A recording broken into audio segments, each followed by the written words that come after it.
Oh, contohnya. Nah, ini contohnya akan saya jelaskan di slide selanjutnya ya untuk lebih jelasnya.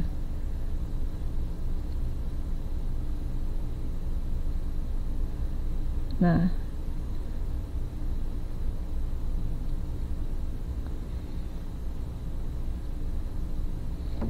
sebentar. Untuk contoh di etis ini ada hak-hak yang dimiliki oleh konsumen.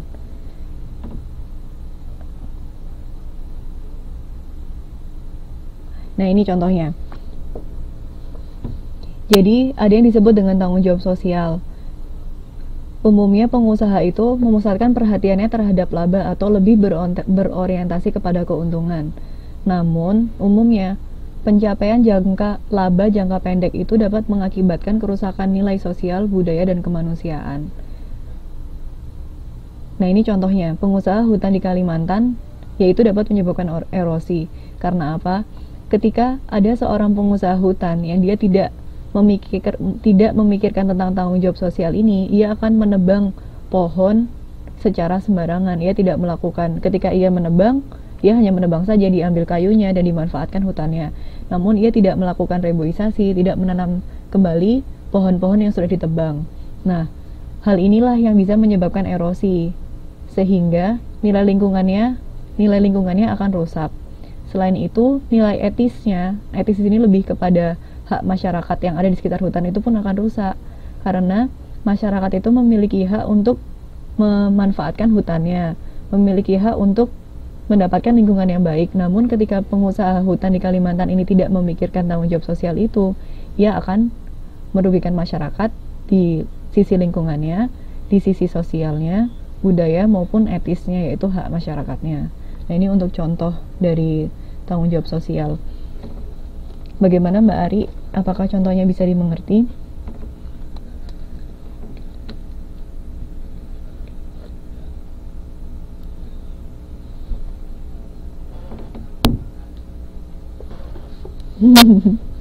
Iya, sama-sama Mbak Ari. Nah, ini adalah contoh tanggung jawab sosial. Ini slide selanjutnya ini saya lompatin tadi.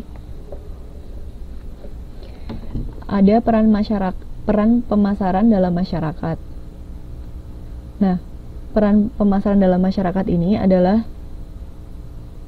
ia menentukan kebutuhan, keinginan, minat pasar, sasaran, serta menyampaikan kepuasan yang diinginkan secara lebih efektif dan efisien dibandingkan dengan pesaing. Nah, ini maksudnya adalah konsep pemasaran kemasyarakatan itu adalah ia ingin memberikan produk dan jasa yang bisa lebih bermanfaat lagi dibandingkan dengan pesaingnya.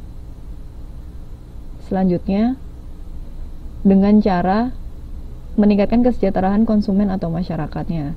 Nah, disinilah peran pemasaran dalam masyarakat. Jadi, pemasaran yang baik itu adalah pemasaran yang ia juga bisa meningkatkan kesejahteraan konsumen atau masyarakatnya. Tidak dengan memberikan kerugian-kerugian seperti contohnya tadi pengusaha hutan yang tidak berdasar terhadap tanggung jawab sosial. Jadi pemasaran yang baik itu adalah ia juga lebih mensejahterakan konsumen dan masyarakatnya dan bisa memuaskan masyarakat atau konsumennya. Begitu. Disinilah peran pemasaran dalam masyarakat.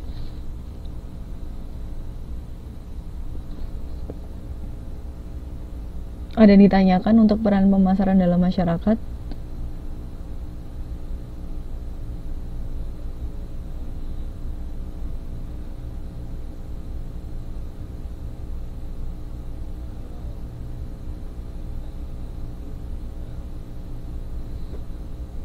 Atau ada yang dibingungkan dari peran pemasaran?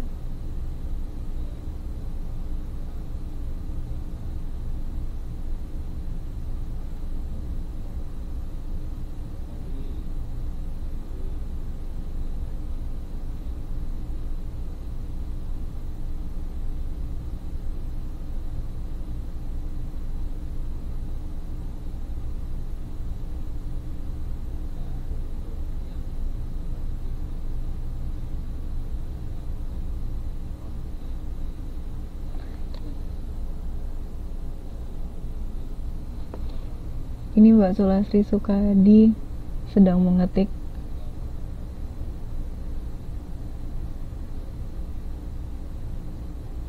Oh iya, nanti kalau ada yang ditanyakan bisa inbox, waktunya Mbak mepet takut nggak cukup. Oh iya, ini saya lanjutkan lagi. Untuk tanggung jawab sosial sudah. Nah, di sini ada dimensi tanggung jawab perusahaan. Setelah kita belajar tentang manajer pemasaran, tanggung jawab dari manajer pemasaran, kita juga akan belajar tentang tanggung jawab dari perusahaan. Jadi, beberapa tanggung jawab pengusaha adalah selain ia berorientasi terhadap laba atau keuntungan, pengusaha juga harus memperhatikan kesejahteraan karyawannya, karena karyawan inilah yang menjadi unsur penting dalam suatu perusahaan. Selain itu, pengusaha juga harus memelihara lingkungan fisik. Nah, lingkungan fisik di sini contohnya adalah lingkungan dari misalnya tadi pengusaha hutan.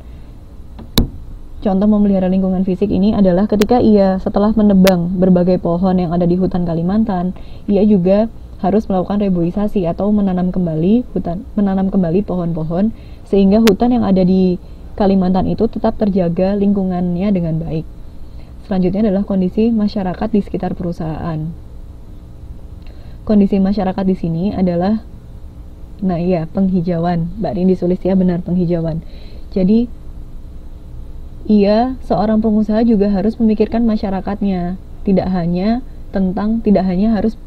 berorientasi terhadap laba, tapi juga harus memikirkan bagaimana masyarakat yang ada di sekitar perusahaan tersebut. Apakah ada polusi, ataukah ada sampah-sampah yang berserakan sehingga bisa menyebabkan masyarakatnya resah atau tidak suka atau seperti apa. Nah, disinilah peran pengusaha yang baik. Nah, ketika penghijauan tidak dilakukan, dampaknya banjir. Nih, benar sekali.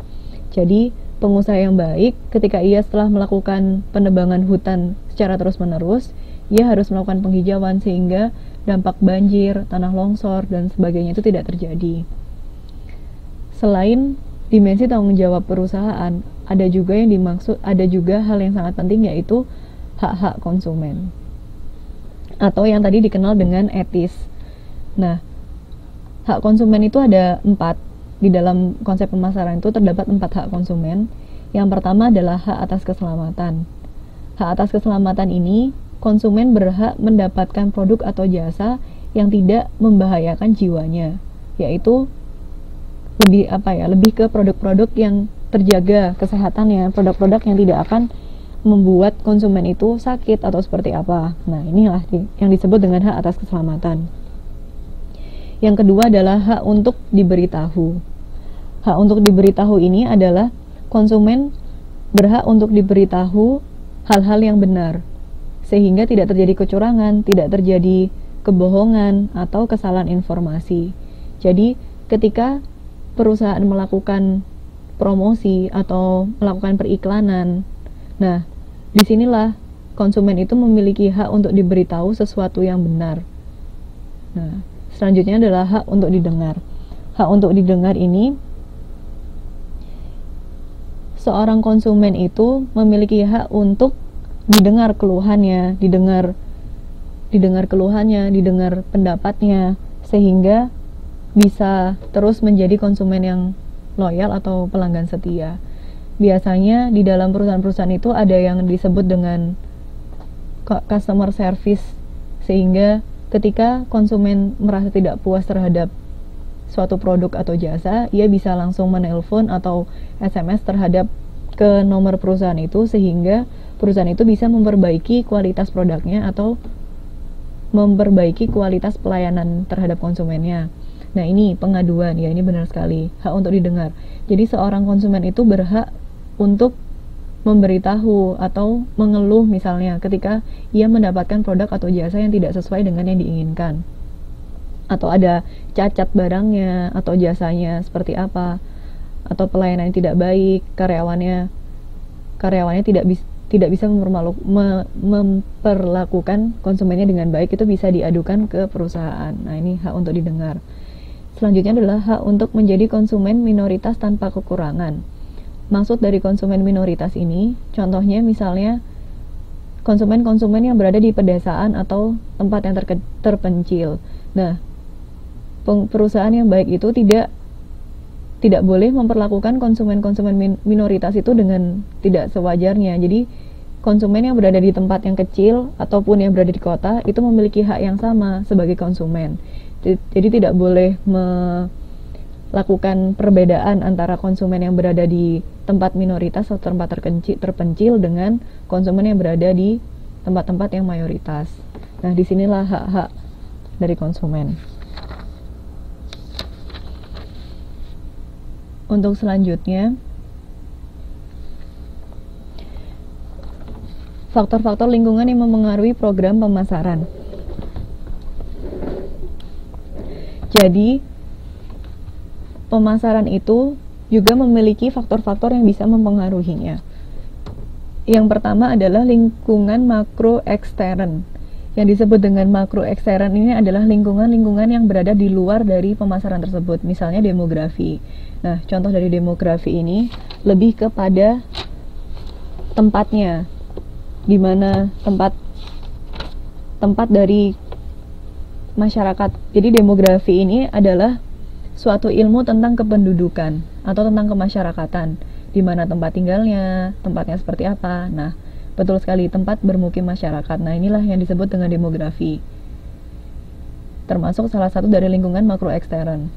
Selanjutnya adalah sosial. Sosial ini bisa dari keyakinan atau agama dari pelanggan, juga kesenangannya seperti apa. Selamat datang kembali Mbak Juweria. Ya, ini benar sekali Mbak Sulastri. Jadi sosial ini lebih ke tingkat pendidikan, agama, hobi yang berhubungan dengan sosial dari konsumen atau masyarakatnya. Selanjutnya ada politik dan hukum. Untuk ini politik kurang ya teman-teman. Politik dan hukum ini jelas. Jadi kondisi dari politik dan hukum suatu negara. Contohnya ketika ada krisis, nah itu pasti akan berpengaruh terhadap program pemasaran. Krisis moneter yang terjadi pada tahun 98 atau 97 itu, ia akan langsung berdampak terhadap pemasaran suatu perusahaan. Selanjutnya budaya.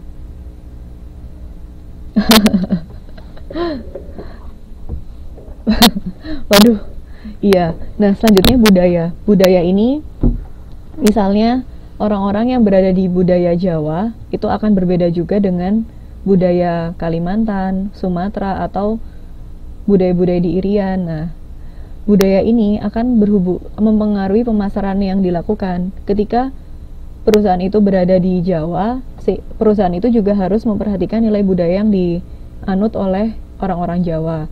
Sedangkan ketika perusahaan itu berada di Sumatera, perusahaan itu juga harus memperhatikan budaya-budaya apa saja yang ada di lingkungan Sumatera. Nah, seperti itu. Untuk lingkungan fisik ini lebih kepada lingkungan fisik ini lebih kepada kondisi alam dan geografis. Nah, ini benar, sesuaikan dengan lingkungan budaya di mana usaha itu akan dipasarkan. Nah, inilah yang dimaksud dengan budaya. Jadi harus disesuaikan dengan budaya tempatnya perusahaan itu. Untuk lingkungan fisik itu lebih kepada kondisi alam.